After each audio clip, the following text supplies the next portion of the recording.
dropped on their heads as children. Here's what's coming up on the Nice Guys on Business. Well, that's the way I feel. I want to be able to hear him, and I so want to share the conversation. And I guess I don't realize that I even say that, but I guess do I say it a lot? No, you do it very infrequently, but it's very funny when you do. I like it, and I'm not making fun of you. I'm serious. No, I think it's really good. I like it. I hear you. I mean, I am making fun of you, but I still like it. Listen, we both know this cancer is a shit show. Like a Yakov Smirnoff opening for the Spin Doctors at the Iowa State Fair, shit show. Like the Nice Guys on Business podcast publishing 5 episodes a week, shit show. Wait, no, nothing could be that bad. Need an education on how to grow your business? The Nice Guys are here to help. Learn about great customer service, networking, and how just being nice can help you prosper. Now, here are your hosts, Doug Sandler and Strickland Bonner. Welcome back, Funkin' fans. It's Thursday. My name is Strickland Bonner. On the other side of the microphone, Mr. Doug Sandler. I need to say something to put things in perspective before we get started. What is that? Put things into Before we talk about your experience with the come and go, we need to tease it a little bit more. As we're recording this, which is Friday night of last week, basically Doug is getting back from Iowa. He just got back today. And I said, hey, I got a busy weekend. When do you want to record? And we decided, you know what? Tonight, there's no way tonight that we're going to record our intros plus everything else. I can't do it tomorrow. We'll split it up. You know what? Tonight, let's just get the intros out of the way. All we're going to do is 3 intros. And then... Great plan. Great plan, right? Love it. As soon as I open the mic up, Doug's like, hit record. I'm like, what the fuck? Okay, dude, hit record. And then we start blabbing, and it's like, okay, well, I guess that's our Tuesday episode. What are we going to do now? 50 minutes later, we come up for air, and we're like, well, I guess we got, the problem is when we start talking, I don't want to waste any of the effort. It's not like I feel like our conversations don't go anywhere anyway. They always go nowhere, and I know that they're not going to go anywhere. But I'm like, as long as they're not going to go anywhere, why don't we record it and let's play that for Tuesday or Thursday? And I'm thinking, just hit the fucking record button and everything will be good. And life was good on Tuesday. I got to hand it to you, Strick. You made an amazing episode out of a completely nothing. And then after that episode was done, we're like, wow. Okay, well, we got to do the intro, so let's just get through that, and then we're good, right? So we get through our 3 intros, and then we're like, we could just record the Thursday episode too. What the fuck? Why not? One more episode. It's very much like the guy that has the pizza orders the pizza. It's exactly what I was thinking. Like, I can't put a slice back. One slice. You cannot put one slice in the slice in the fridge. Right. I mean, eat it all. It's like a tease if you only have one slice in the fridge and you eat it. Yeah. So you guys all understand the one slice philosophy, and you can't just put one slice back. So we're like, and then we started rationalizing. Then you have to pack up the equipment to take it just to Vegas for one episode, and then you got the connectivity issue, and then you're gonna have to take a break from the strippers. It's all of that, and the food and the eating. You guys or as your wife says, take a break from the karaoke. Wait a minute. Who says karaoke? Remember your wife said that she figured that karaoke was just code for strip clubs, right? Remember? Right. It really wasn't. It's not really true. Right, it wasn't true. We really do karaoke. You missed karaoke at Podcast Fest when we were in San Diego. Oh, geez. Me and Mar and Paul. Oh my God, I was so on East Coast time, and I go to bed at like 9:30 anyway. Yeah. And so, like right now we're recording this. It's 9:37 on Friday evening. Just Nice Guy community, so you're aware. We're recording this. It's been a week since this thing has been in the can because this is just how we have to do it. And it's not as soon as 9:30 hit, I'm like, I bet it's 9:30. And I looked up at the clock and it's like it's 9:35, and I'm like, that's why I'm tired. And I was in Iowa for the entire week, for several days, and I was an hour earlier and. Those guys, they wanted to go out and have dinner and then have drinks, and oh my God, there's just so much to do. Can't I just go home and be in my pajamas? So your typical night, you get to bed at 9:30, right? Yeah, maybe a little. I try. Very rare I actually get in bed at 9:30, but yeah, that's my goal, is to be able to get in bed at 9:30. And then what time do you get up? Well, it doesn't ever actually happen. But what I want to do is I want to get in bed at 9:30. That's my goals. Usually it happens around 10 or 10:30 because when do you get up? Like when do you wake up in the morning? in the morning, I'll get up somewhere between, my wife gets up at 5:30. So when she gets up, usually that wakes me up. And then, although I don't get out of bed, I immediately just turn over. I listen, I turn on our podcast, and I listen to how amazing you and me are. I do. I'm being completely honest here. I listen to our podcast. Because Strick, when you and I have this conversation back and forth, I don't know what's happening. I want to hear the conversation back so I can remember how funny I thought it was at the time that I had the conversation. And the interviews, fuck that. When I'm doing the interviews, I can't focus on everything that's going on because I'm looking at the notes, I'm looking at my questions, and I am trying to pay attention to the conversation as well. I don't realize that I've had a good or a bad interview until I listen back to the interview and think, oh, I really enjoyed that interview, or that was kind of interesting. I want everything to be interesting, so of course I'm going to build up the conversation because I'm trying to slant it so that it makes sense to our audience and to me and to have a good time. Like, when you meet somebody at networking, and I'm sure you've done this before too, right? So you meet somebody at networking, you go up to them and you start to talk to them, and you're like, you find the guy is, I don't know, what would be like the most boring profession that you're about to offend somebody. So what would be the most boring profession that you could possibly imagine having a conversation with somebody about? I'm sorry, Doug, did you say something? Was it me? Let's see. That would be what was the one that we mentioned on the show the other day? The foremost authority on global warming. Global warming. Okay. So, but you could probably even find something fascinating about global warming to talk about. But it's a really technical guy, so you're running into somebody that's really technical. So they happen to mention something that you think might be related to global warming, but because they're so technical, you have no fucking idea because they say it in a whole different way. And then you have to, because you feel a little uncomfortable, you don't just ask them what they do and then just walk away. You have to ask them a couple of follow-up questions, right? To have some level of interest. So it's almost like when I'm having a conversation with somebody, interviewing them, regardless of what their answer is, I must engage. I must be interested in it, and I must be able to determine what my next question is going to be based upon the things they say, just like I do at a networking event. So I don't know what I'm actually going to have happen on the during the conversation until the next day when I listen back to it. And that's when I realize whether I've had a good.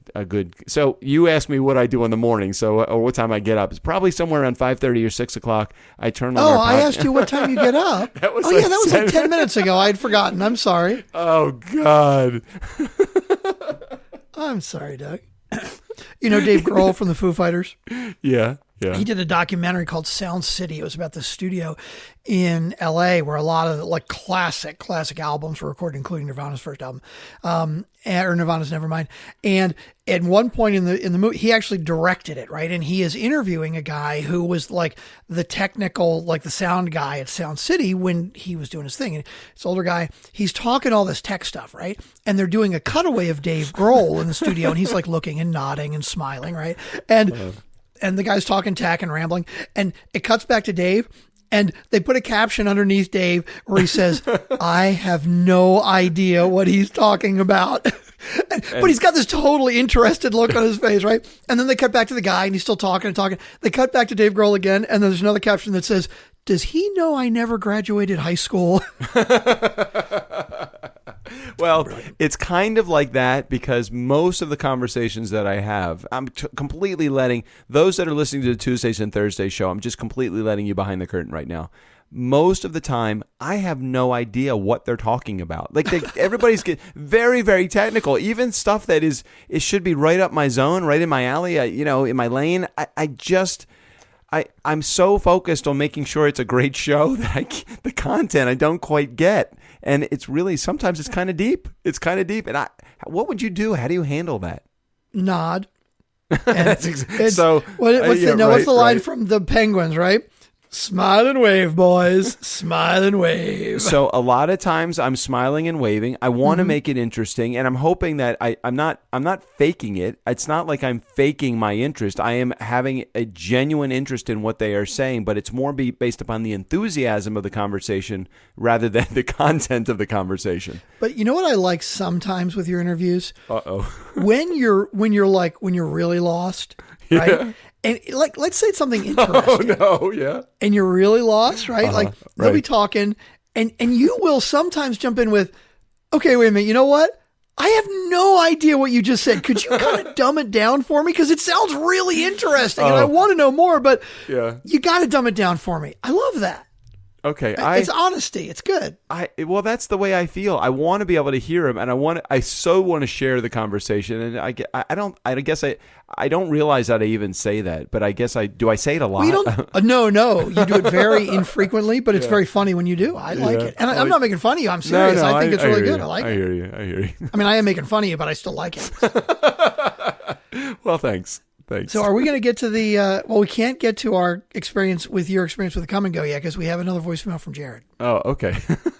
God, we're going to pull this through the whole episode, right? I know, right? It's going to be a total buzzkill after it all happens, but that's We're not building it up too much. We're putting it on too high a pedestal, and then it's going to be like, no. All right, let's play Jared's second voicemail since we haven't gotten another one from Rick as of yet.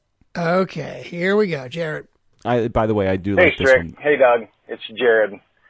So I don't understand why you guys worry so much about what these guys coming on for the interview or gals coming on for the interview are going to think about you saying a cuss word.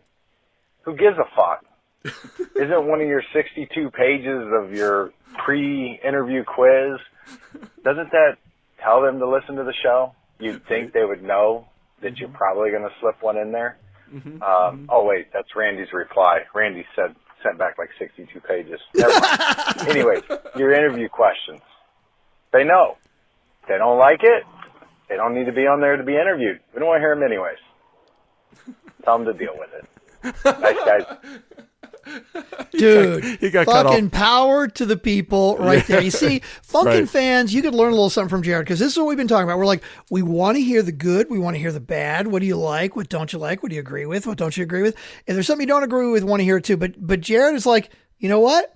You guys are you guys. And anybody that comes on, if they actually follow the rules, which one of the rules is listen to some of the episodes to make sure you know what the fuck you're getting into. Yeah. If you listen to some of the shows and then you get offended if one of us drops the F-bomb, you didn't listen to enough shows. Yeah, it's true. It's true. You know, Adam Pierno, who was on the, I think it was Monday's episode, right? Monday's episode. He came to the show already a Funkin' fan, which is great because he knew knew several of the buzzwords already. He knew Strickland was the co-host, and he wasn't going to be. I love when people say to me, "Hey, when do we talk to Strickland?" When do we talk to Strickland? I got to get you little drops in Zencaster of me going, "Hey, how you doing?"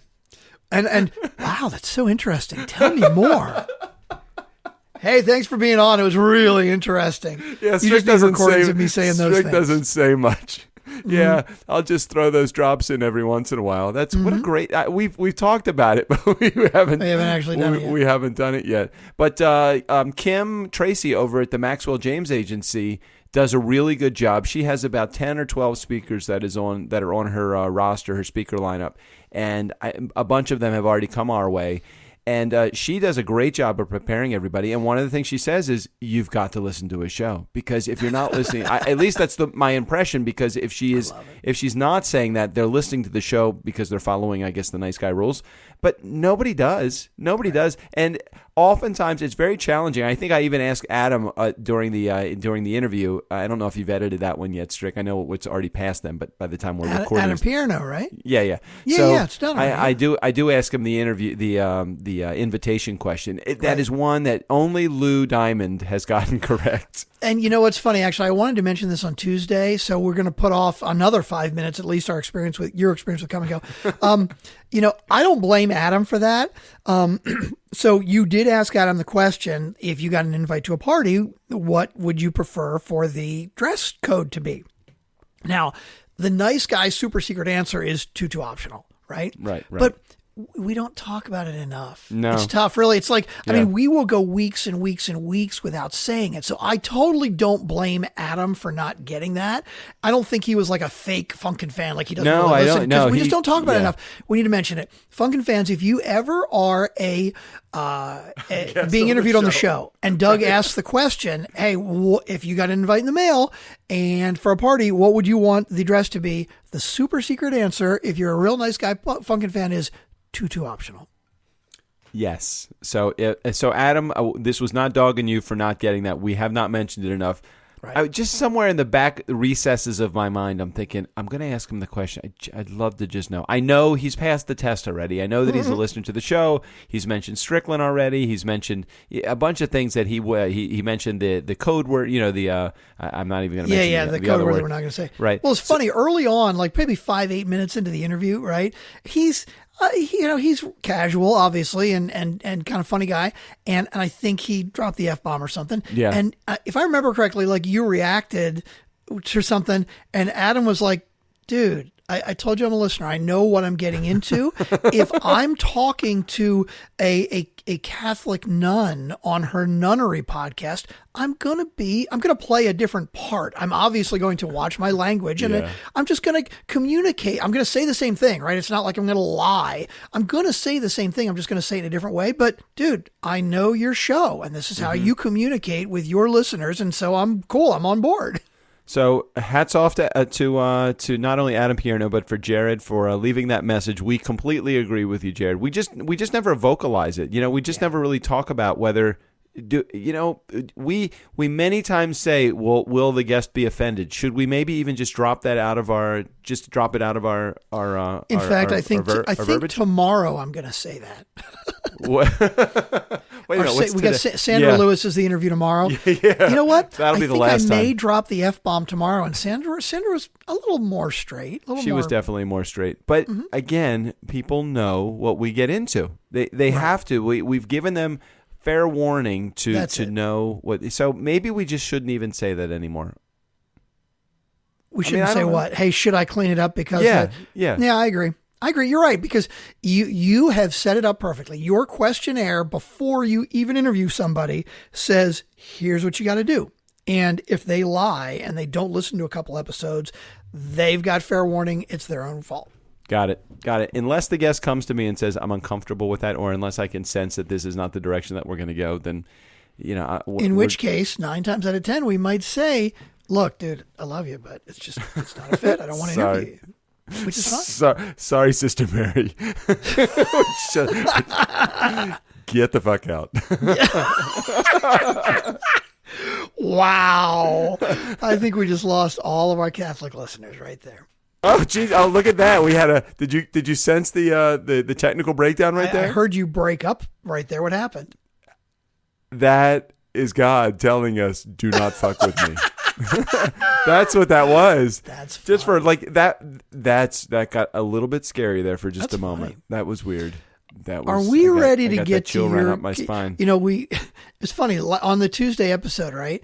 We actually got to the speed read relatively early, right? We actually went relatively long episode.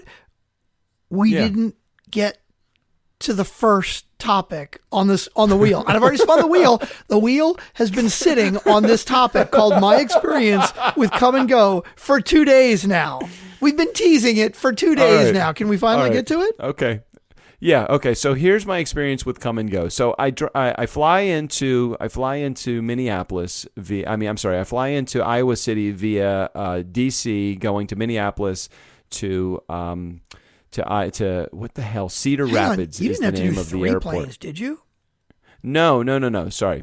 I fly BWI to Minneapolis to Cedar Rapids. And just so you have a little bit of the setup so you can understand what I went through and why I was even looking for a Come and Go to begin with, was that I fly into Minneapolis, and I had exactly an hour to get to my next flight, which is plenty of time to get to the next plane, with the exception of the Minneapolis airport is like a fucking. It's 17 football fields laid end to end with no rhyme or reason, and their tram was out. So you now have to hoof it from one spot to the other. So in my mind, I was flying from BWI to Minneapolis to Des Moines. That's all I kept saying in my mind. I'm going to Des Moines. It's the only place that I know that I'm going to in Iowa is Des Moines. So I get there, and they told me my gate was whatever the gate was, and I go to that gate, and I'm like, fuck, that's not going to the right place. It's going to Cedar Rapids. And I said, I'm going to Des Moines. I'm not even looking at my boarding pass. So I get in the Des Moines plane, which is leaving coincidentally at the same time that the plane is leaving to get to Cedar Rapids. Cedar Rapids. And the lady says, you're at the wrong gate. You need to go to the other gate. You're going to Cedar Rapids. And I said, holy fuck. And I don't like flying to begin with. So I'm now getting from a big plane, the ones that fly, you can stand up in the plane and like not have to bend over. And I'm a little bit claustrophobic to begin with. So I'm running now back to the airport, and I'm like the last guy on board on the little plane that holds 12 passengers or something like that. The kind where there's no door between the pilot and the passengers. I didn't think they were allowed to do that anymore, but okay. Whatever, I don't know. Maybe there was a door. Maybe I couldn't pay attention. I don't know. I was so fucking nervous that I don't even know. And so I'm basically having this anxiety attack on the plane. And I'm like, the first thing I'm thinking of when I get to Cedar Rapids is I need a drink. First thing I think is I need a drink. So I get in Marco's cab, which is the name of the cab company in Iowa City. I get in Marco's cab. It's 20-minute. I'm going to have to use Major League intros and outros now for today's show. There's a great scene in Major League where the Cleveland Indians, where the owner is trying to make them do really badly, right? So she's taking away all their amenities, and they're at the airport and they're on the tarmac, and they're like, we're loading from the tarmac. What's up with that? And they look up and they see this huge, like pretty decent sized private plane, but like a jet, right? They're like, whoa, damn, we're flying in style now. Nice. And of course that one pulls away and you see this total piece of shit prop plane that's like beat up as crap, and it has the Cleveland Indians logo on the side. That was you. You're like, this isn't my gate. I need to be on that gate on that plane. Yeah. Yeah, it's funny you say that, because the gate that I went to, the one that was going to Des Moines, was a much bigger plane and a much bigger gate. And then I get to I couldn't even take my personal item on the plane. I had to check. Oh my God, that's crazy. It was like they won't let you. And they asked me when I got on the plane, it's a small plane when they say, how much do you weigh? Like, holy shit, seriously? Did you pee before boarding? Because we really need to drop as much weight as we possibly can. I'm spitting now, trying to get on the plane and lose weight like we did when we were in ninth grade wrestling. Remember? Wrapped in plastic, trying to sweat off down to get the weight. Oh, my God. So I get to Des Moines. I'm sorry. I get to Cedar Rapids. See, I'm still doing it. I get to Cedar Rapids. I'm picked up by Marco's Cab Company. Again, a little bit claustrophobic. And Marco's Cab did not have AC. And it wasn't hot, but it was not cool enough. It was not cool enough not to have AC. What cab doesn't have AC? Dude, it was Marco's Cab, okay? It's the only cab company in town. I don't know. The check engine light was on. I was a little nervous. The guy had piercings everywhere. I just wanted to get to my hotel, all right? He was very nice, and it was a very nice ride. And not taking anything away from Marco's Cab Company, he did a very good job. I was stressed out from the flight. So Marco's takes me to my hotel. I stayed at a very nice Hampton Inn, which was very close to where I was doing the my program with Stephanie's group at Coldwell Banker. And the first thing that I said to the lady at check-in was, is there somewhere I can go to get a drink? I just wanted a drink. It was the Hampton Inn. They don't have a bar at the Hampton Inn. She goes, well, there's nowhere you can go to get a drink, like a bar, but you can go to the Come and Go. The Come and Go? What the hell is the Come and Go? It's spelled K-U-M. Either the letter N or A-N-D-G-O. I don't know. Maybe we should try to find it. If we can, I'm going to find it. Okay. Going to use it for the cover art. So I go to the Come and Go because it's right down the street. Everything is within walking distance in Iowa City. It's very close to the college. It was very nice. It was really good. So I go to the Come and Go, and this place is like fucking Mecca. I mean, it's a gas station, but they have a complete walk-in beer cave. They have a gourmet pizza bar, and they have a tap where you can actually sit down at a bar. Now, that would happen to be closed, but I could still do the other stuff. And they have a special liquor section that is like in a glass enclosed. I mean, with like their finer liquors. I'm like, this is a fucking gas station. If the Come and Go has like top shelf liquor, they have like Cointreau behind, the upper end, they like had Macallan 18 in a case. I'm like, holy shit. So it's like a Sheets on steroids. Yeah. Yeah, totally great with a beer tap. Can you see pictures of the beer tap? No, it's interesting. I'm looking at their website.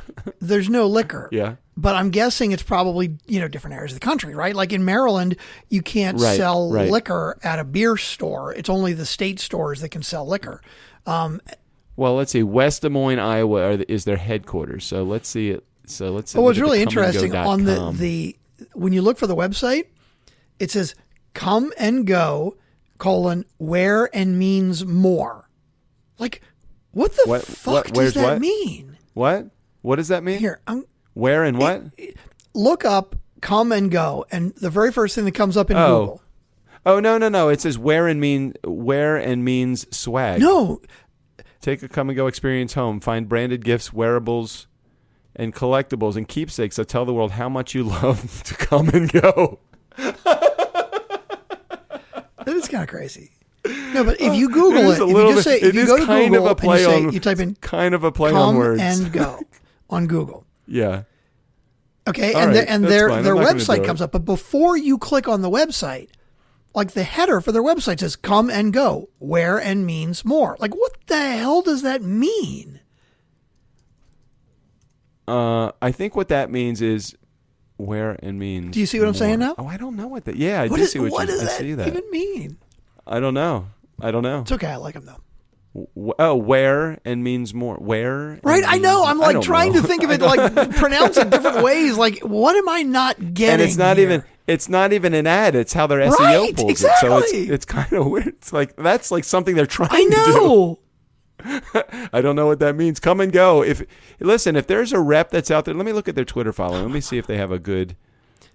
Yeah, they have like 18, almost 20,000 Twitter followers. You should totally tweet to them right now. And maybe before the end of the episode, they'll tweet back, "Come and go. What the hell does where and means more mean?"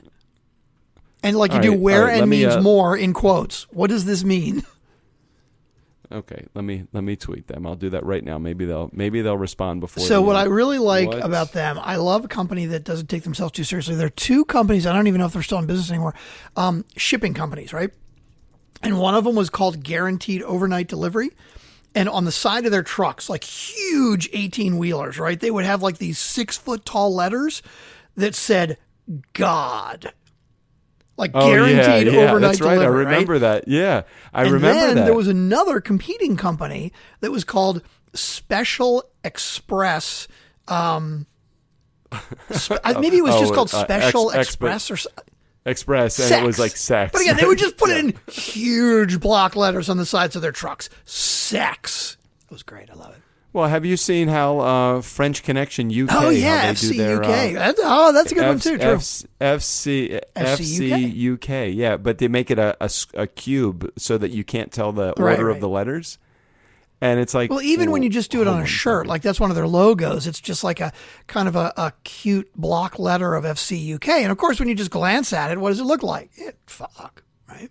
I mean, they obviously they do that totally on purpose. So I go to the Come and Go, and I had an amazing experience at the Come and Go. I can't decide whether I came or went. Though. I don't know where I was. I did go there. What was that line? What did you just say again? I really got to have this shit ready. Oh no, I can't decide at the Come and Go if I came or went. Exactly. Strick, you are so horrible with that thing. I got to make sure that I have that one right at the ready, because like as soon as you said it, I reached up to my browser, but it wasn't in the right place. Like I had to scroll to find it, and it's like, it's too fucking late now. Yeah, too long. So my experience at the Come and Go was fabulous. I went in there and I enjoyed the Come and Go, and I took my 2 beers back. The tap was not open at the time, although I'm looking forward to going back to Iowa City and being able to actually sit at the tap. The thing I don't get about the convenience stores, kind of like Sheetz, kind of like Come and Go, and maybe some of the other ones, is for me the idea of having liquor at a gas station. I know the convenience factor is there, but in my mind, I just put together the driving while under the influence impression with the liquor at the gas station. Is it just me? On the one hand, you think about that too, right? Like I'm thinking, why would you have like a beer tap, right? Like at a gas station, I'm going to stop and get gas and grab a beer. But the reality, come on, it's no worse than a bar. You're just as likely to drive up to a gas station or drive up to a bar as you are to drive up to a gas station and drive away the same way. It's not like you're walking to the bar. You're driving to the bar, you're having your drinks, and you're leaving. As a matter of fact, there's probably a greater chance that you're going to drink more at a bar than at the gas station because it's so well lit. I mean, it's just like a place that you go, and it really is. It very much does cater to a different. It's not the same market that a bar is catering to. You're not going there to. I don't know. Why do you go to a bar? To drink, to eat, to go. You go for the atmosphere. Okay, and why do you go to Come and Go? I've never been. I don't know. Why would you go to Sheetz? Yeah, I do love Sheetz. You go to get a sandwich. You go to get pizza. You go to Sheetz. You want a pizza and a sub. Can you have a beer with that? I'd love a beer with. I love beer and pizza. I do think there are certain Sheetz where, again, depending on the locality and who can sell what, that they can sell beer. Yeah. So that was my experience with Come and Go. I'm hoping that it lived up to everybody's expectations of what it should be. I hope so too, because we've only been teasing it for 3 days, and of course, I'm sure everybody out in the Midwest, this is obviously a chain, right? There are at least dozens, if not hundreds, of these out there. Let's see. And so we're teasing this like it's a big deal. Everybody's like, they're just fucking going to the Come and Go. What's the big deal? I go to the Come and Go every day. I don't know what the big deal is. Why are they teasing this shit so much? I don't get it. Sorry, Stephanie, that was not like a swipe at Iowans. That was not even close to. And they have growlers there. I saw that. Growlers. I see it on there. So I think they have. I want to say they have 11 locations. That's at least not that what many. I am noticing. Surprised. I'm seeing 11 from for everywhere from Des Moines to is it Culver City? Does it I can't see. Do you see all their locations? Iowa City. No, it can't. Shoot. I go to the Find a Store location. Right, no, that's what I'm doing too. And it says, there are none within 15 miles of you. Like, yeah, no shit. Yeah, but then I put Iowa City in there, and then so let me so maybe they're like 11 within 15 miles of Iowa City. I mean, that would mean that there's probably a lot everywhere. I don't know. Yeah, possibly. Doesn't matter. Possibly. But I did make it to Iowa City, and then I did go back to Minneapolis, and yeah, I did have a very positive experience in Iowa City. I would like to say I had a more positive experience in the Minneapolis airport, but I did not. Sorry to hear that. We're 30 minutes in. You want to do one more topic, and then we'll call it a rest since we've done one topic this week. Well, it's funny because technically we've done one topic, but I'm looking at the topic list. And the topic list includes Minneapolis Airport Gate. You didn't really get to that. Wait, Des Moines isn't Cedar Rapids? You did get to that. Hampton Inn is my favorite. You kind of touched on that. Yeah, you know what? I'm not even gonna spin the wheel. I'm gonna pick because there's another great one on here. I think it's a great one. Maybe we didn't tease it, and maybe I'll be disappointed when I actually hear it. But it's time we talk about a little Heine. That's right. Okay, this is a very interesting topic to talk about. So it's not what you think. It's not like the Come and Go, which wasn't what you thought either. So we talked about this. I think I teased this on another episode. This ice cream store that has the little scoop that they put on top, and it's called the Izzy. You remember I had this conversation with you, or did I not bring it up on the show? I think you did. I vaguely remember. What's the Izzy on top? Okay. So the Izzy on top is if you get a scoop of ice cream, and because they want to have their customers experience other flavors, but they don't want people to be held back by the embarrassment of asking for either a sample or making their customers pay for another, what they've come up with is a little like melon ball scooper that they put on top of the ice cream that they give that the customer already wants. Like, I want vanilla. And then they say to the customer after that, what would you like as your Izzy? That's the name of the store, I think, is the Izzy, or maybe the owner of the store. The Izzy is the little melon ball or scoop that they put on top of any flavor that the customer wants that maybe didn't want to ask for a sample of but wants another scoop. So there is an agent that is in Stephanie Sursland's office. His name is Paul Hines. And Paul Hines' wife owns an ice cream shop. And if I'm butchering this, I do apologize, Paul, to your wife for not getting it right. But I'm pretty sure the name of the store is Hines Ice Cream. So Paul was very nice. After my full day of training with Caldwell Banker, he picked me up at the Hampton Inn. He took me to his wife's ice cream store. But before he did that, we were chatting in the training about one of the topics I cover in customer service is exceeding expectations. And I said, there is an ice cream shop. And as soon as I said there's an ice cream shop, I could tell there was a little giggle with a lot of the agents. And I didn't realize that Paul, who was sitting in the front row, his wife owned an ice cream store. So I told my story about the Izzy, the extra scoop of ice cream. And he said, well, my favorite flavor is Monster Mash at my wife's store. And we really didn't take it any further. We went on break, and he came back and he said, I was thinking about what you said, and I was talking to another agent, and the name of the store is Heinz, and I was thinking that that maybe what we should do, we should have a little scoop that goes on top of our ice cream, and we'll call it the Heine. So I said, yeah, and then you could have a little Heine, and then everybody would come into the store, and you could say, what would you like as your ice cream? They would say your ice cream, and it says, and what would you like to have as your, and would you like a little Heine? So we kind of like a little play on words, and I said, this is an ingenious, a wonderful marketing tool that you probably could use. Start carrying or start giving away the little Heine. Like it? Don't like it? Like the idea? I like got nothing? It could be Nothing? funny. Could be. Okay. Yep. All right, Strick. Well, you didn't have much to contribute to that little conversation there, so, what are you doing? Are you doing something over there? What are you playing with a fidget spinner now, or what? Through Facebook, I've mentally checked out. We've done a lot of talking tonight when we were going to talk for 10 minutes, and we've talked for 2 hours now. Hey, nice guy community. See, this is what I get. He asked me about the topics. I come up with 90% of the fucking topics. I'm breaking my ass out there, Strickland. I'm coming up with the topics. Damn it, you should be listening to me as I'm having a conversation with you. We just don't communicate anymore. It's not like it was when we first started seeing each other. This is a great post from a friend of mine, though. I don't know if he's a listener, Josh Sipe, who I work with. I just gave him a fidget spinner, so maybe he'll actually be listening now.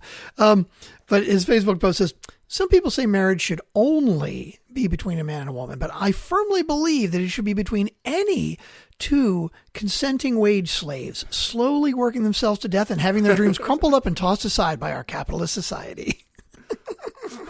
That's horrible. I don't like that at all. That's just funny. I don't like that at all. I mean, I don't think like that. You don't have to agree with somebody's rant to find it funny. No, that's very true. Very true. Like Rush Limbaugh all the time used to go off on these rants. I mean, I was not a fan of Rush Limbaugh, but every once in a while I would tune in just to hear what he's saying because he's so ridiculous. Is he even on the air anymore? I think so, yeah. The Excellence in Broadcasting, EIB network. I don't know if he's even on the air anymore. Anyway, so I used to just listen to him just because I didn't believe in any of the shit he was saying, but it was just fun to listen to him. It's kind of like turning on Fox News just to hear the ridiculousness that they have to offer, or to turn on CNN and hear the ridiculousness that they have to offer as well. I agree 100%. All right, let's get out of here. We're almost 40 minutes in. We've enjoyed this entire week. Great episodes. Adam Pierno and Tommy Lama and Sandra Lewis. Wow, I remember Sandra Lewis is coming up tomorrow. Well, this week was actually a extremely educational week for me. Iowa City, Strickland in Vegas. I'm now in. Where the hell am I now? I'm in Tucson. We're traveling a lot. We got a lot going on. How the hell do we do it? I don't know. Burning the candle at every end. Next month, we did 96,464 downloads in the month of August. September, right now, we're slated to do about the same 96,000, maybe 98,000. We're going to come extra close to 100,000 Hey, by downloads. the way, Paul Morena posted on the Nice Guys community that we are overall number 7 on Overcast now. Like behind Tim Ferriss and Joe Rogan and The Daily. I mean, that's pretty freaking good. In fact, one of the ones that we're behind is Accidental Tech Podcast, which is Marco Arment, who happens to own and run Overcast, Yeah, he doesn't want to even. He doesn't want to talk to us. I know. So I've tried. I've reached out many times to have him chat with us, and he's just not interested. Which is kind of okay. I'm afraid that if he comes on the show, he's actually going to find out what we're all about and maybe take us out of the business category or something. I don't know. I'm a little afraid to actually encourage a conversation with him. Although if he did say he'd want to come on the show, that would be kind of cool. I'd like that. All right, let's call it a wrap for today. Sandra Lewis is coming up tomorrow. Enjoy. Strick, any final words before we head out of here? No. Maybe we ought to both get some sleep, you think? I'm doing it. Steve O'Brien, go ahead and take us out of here. you've put enough in little Johnny's 529. Now, it's time to really help out someone in need. The nice guys on business need your support. Please go to patreon.com, and for as little as $2 a month, you can help these guys continue to ramble on and on and on, week after week after week. Thank you for your support. And boy, is it weak.